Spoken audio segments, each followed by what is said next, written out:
poco a valoración de este partido que se os puso de cara, ¿no? Con el 0-2, superioridad numérica. Sí, lo que comentas. Partido que se nos pone de cara porque creo que hacemos una buena primera parte dentro de que sabíamos que veníamos a un campo complicado contra un muy buen rival en muy buena dinámica, más allá de los últimos 2 resultados que tuvieron. Y creo que hacemos una buena primera parte. Nos favorece también la expulsión de Marco de Remeseiro. Salimos la segunda parte y tenemos también, salimos bien, hacemos el 0-2 y luego pues lo que es esta categoría y lo que es el fútbol, ¿no?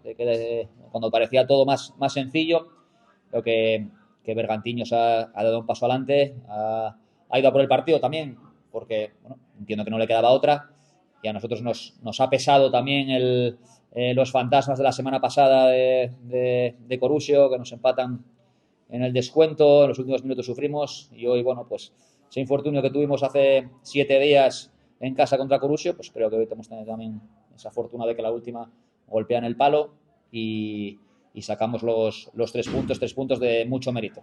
Seguimos siendo el mismo equipo que llevamos siendo todo el año, el mismo equipo que la semana pasada perdemos 2 puntos en el descuento. Hoy creo que hemos estado en la línea de lo que somos nosotros fuera de casa, un equipo difícil de ganar y bueno, pues ha tenido premio el esfuerzo y el trabajo de los chavales. De lo que haga Cardinal, ¿podéis ponernos a los puntos?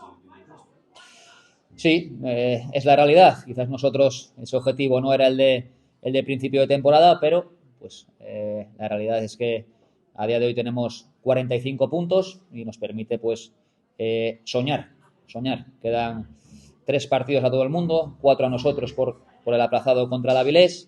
Veremos a ver cómo acaba la jornada y creo que nos hemos ganado el derecho a soñar y pase lo que pase, pues, a disfrutar este mes de competición que nos queda.